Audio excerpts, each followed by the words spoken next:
मैं माया हूँ और मैं 25 साल की खूबसूरत देह की मालिक हूँ। मेरी शादी को 4 साल हो चुके हैं।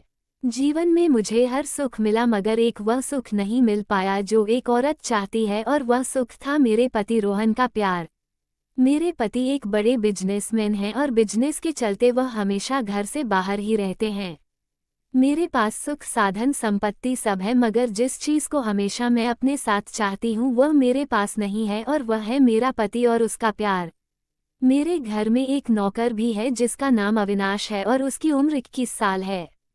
वह यूपी का रहने वाला है और वह भी शादीशुदा है लेकिन उसकी पत्नी यूपी में ही रहती है और वह भी अपनी पत्नी का प्यार पाने के लिए तड़पता है। पिछले साल की बात है कि मेरे पति जब घर आए थे एक दिन रुके और पूरा दिन फोन पर ही लगे रहे और रात में मुझे बोले कि वह 2 महीने के लिए दुबई जा रहे हैं बिजनेस के सिलसिले में। उस रात में फूट फूट कर रोई थी। हर बार मेरा पति जब भी घर आता वह सिर्फ एक दिन के लिए ही रुकते और फिर चले जाते और मैं हमेशा की तरह अपने पति के प्यार के लिए तरसती रह जाती। ये भी कोई रिश्ता है। उनके घर से जाने के बाद मैंने खूब शराब पी और मेरी तबीयत खराब हो गई। मेरे नौकर अविनाश ने मुझे अस्पताल में भर्ती कराया और इलाज के बाद मुझे घर ले आया और बहुत सेवा की। तबीयत ठीक होने के बाद मैंने एक दिन उसे बुलाकर उसका धन्यवाद किया।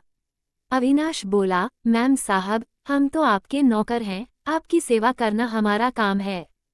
हम अपनी गरीबी के चलते बीवी बच्चों से दूर हैं, यहाँ कमाई के लिए पड़े हैं और आपके पास सब कुछ होते हुए भी अपने पति से दूर हैं। माफ करना मैम साहब, ज्यादा बोल दिया। हमारी जब से शादी हुई है हम अपनी पत्नी के पास सिर्फ 1 महीने ही रह पाए थे, उसके बाद से 1 साल हो गया है और अभी तक हम अपनी घरवाली से नहीं मिले हैं।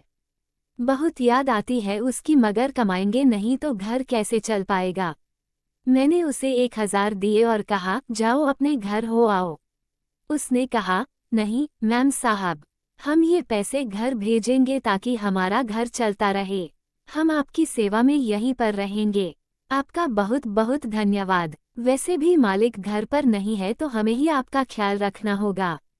तभी मुझे एक बुरा ख्याल आया कि हम दोनों एक दूसरे की तड़प को भी तो दूर कर सकते हैं। जब से मेरी नज़र अविनाश के लिए बदल गई, एक दिन वह घर में सफाई कर रहा था। उस समय उसने सिर्फ नीचे एक हाफ पैंट पहन रखी थी। उसकी मसल्स और बदन को देखकर मुझे कुछ कुछ होने लगा था। मैंने ठान लिया कि अविनाश के साथ उसकी और अपनी दोनों की तड़प मिटा लूंगी। मैं उसे अपने करीब लाने के लिए नए नए तरीके अपनाती लेकिन उसका ध्यान हमेशा घर के कामों पर ही रहता।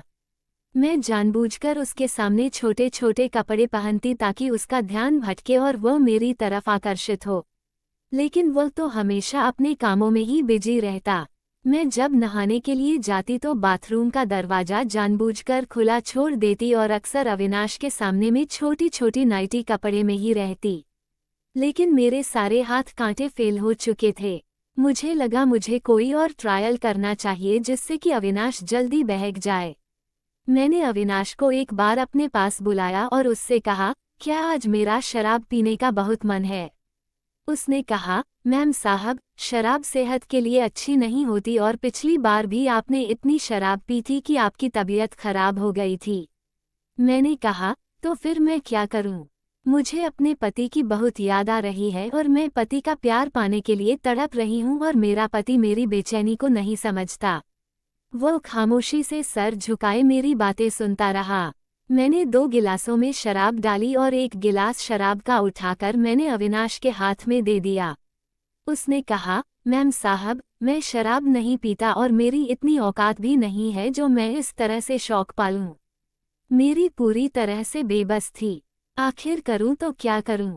फिर मेरे शैतानी दिमाग में एक प्लान आया।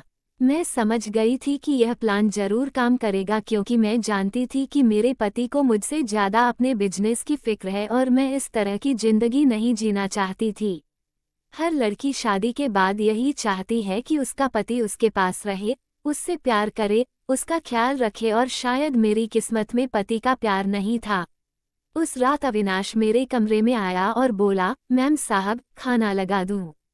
तो मैंने कहा, मुझे अभी भूख नहीं है। फिर मैं बोली, अविनाश, मेरा एक काम करोगे तो? अविनाश बोला, बिल्कुल करेंगे मैम साहब। मैंने कहा, अविनाश, मेरी तबीयत ठीक नहीं है, लग रही, थोड़ा सा तेल गर्म करके लाओ और मेरे हाथ पैर दबा दो और मेरी मालिश भी कर देना। अविनाश बोला, ठीक है मैम साहब, हम तेल गर्म करके लाते हैं। मैं उस समय नाइटी पहनी हुई थी। मैं बिस्तर पर लेट गई। अविनाश 2 मिनट में तेल गर्म करके मेरे कमरे में आ गया और वहीं खड़ा हो गया। मैंने अपना नाइटी घुटनों तक उठा दिया और कहा, अविनाश, मेरे पैरों पर तेल लगाकर मालिश कर दो। अविनाश, जी मैडम साहेब करके मेरे पैरों को तेल की मालिश करने लगा। मैंने जानबूझकर अपना नाइटी ऊपर उठा लिया ताकि अविनाश को अपने जलवे दिखा सकूं। अविनाश मेरे पैरों की मालिश करते हुए मेरी जांघों को घूर रहा था। अविनाश की उंगलियों की पकड़ पहले से भी ज्यादा तेज हो गई थी। फिर मैं पलट गई और बोली, अविनाश, मेरी पीठ की भी मालिश कर दो, बहुत ज्यादा दर्द हो रहा है। अविनाश थोड़ा हिचकिचाने लगा। उसने कहा, मैम साहब, मैं नहीं कर सकता। मैंने कहा, अविनाश, देखो, तुम्हें शर्माने की कोई जरूरत नहीं है।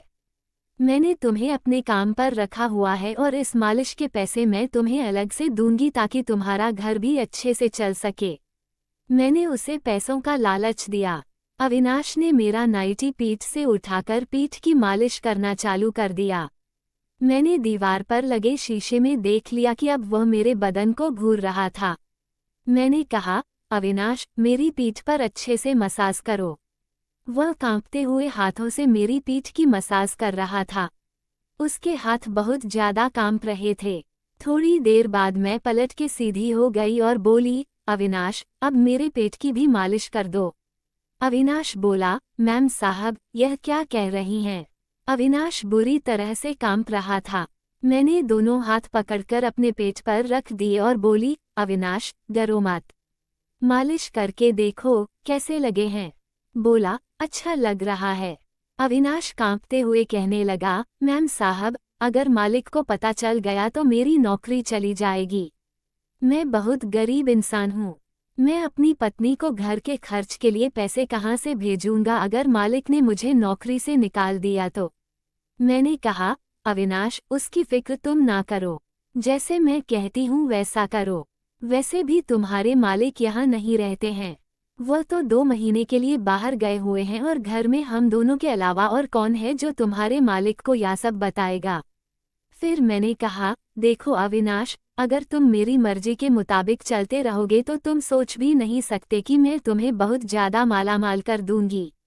तुम्हें अपनी पत्नी को पैसे भेजने के लिए ज्यादा हाथ पैर नहीं मारने पड़ेंगे।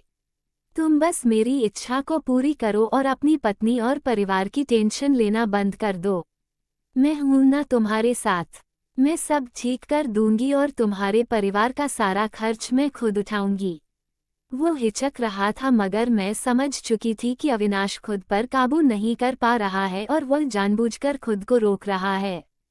मैं जानती थी कि वह भी अपनी पत्नी का प्यार पाने के लिए बेचैन है। मैंने अविनाश से कहा, अविनाश, मैं अपने पति का प्यार पाने के लिए बहुत बेचैन हूँ और तुम भी अपनी पत्नी का प्यार पाना चाहते हो तो क्यों ना हम दोनों एक दूसरे को वह प्यार दे जिसके लिए हम दोनों तड़प रहे हैं। मना मत करना अविनाश, वरना मैं जी नहीं पाऊंगी।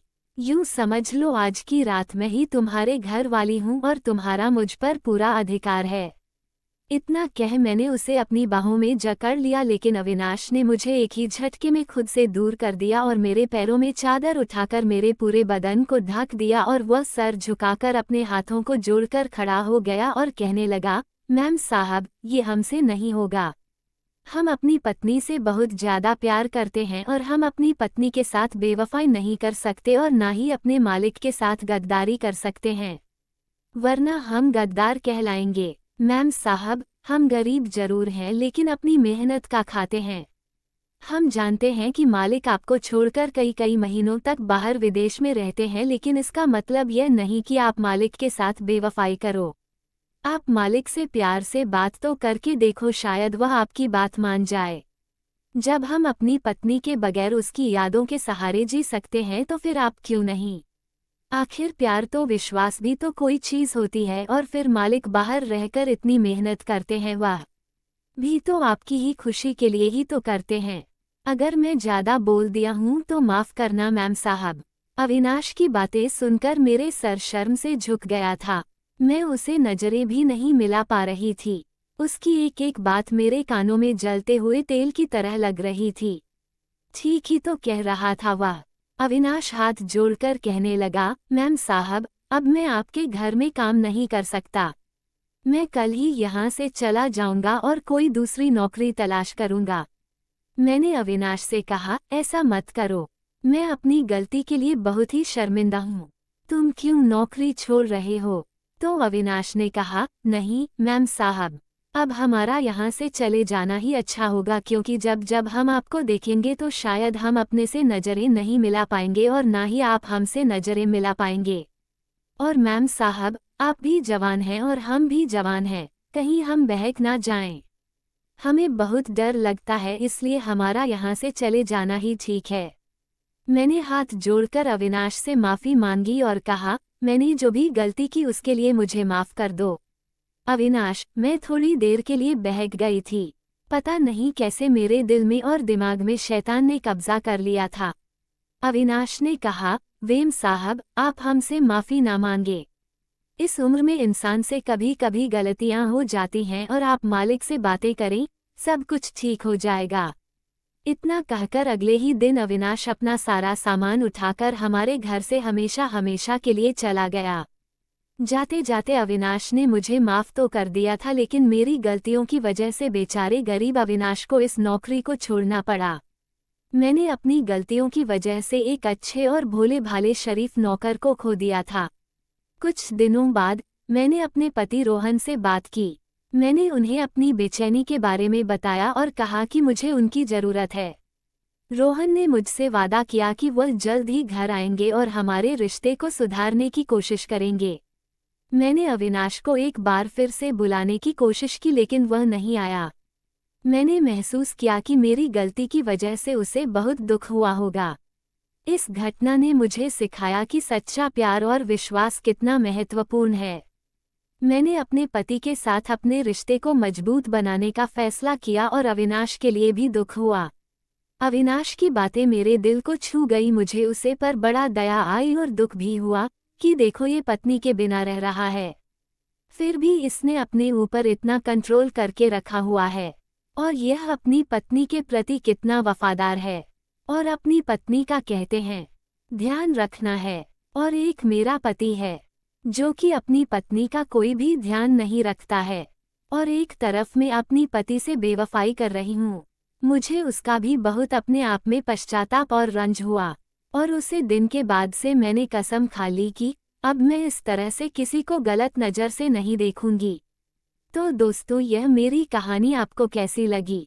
अगर आपने अभी तक मेरे वीडियो को लाइक नहीं किया और चैनल को सब्सक्राइब नहीं किया हो तो कर दें, और अधिक से अधिक शेयर करें और कमेंट करके बताएं कि आपको यह मेरी कहानी कैसी लगी।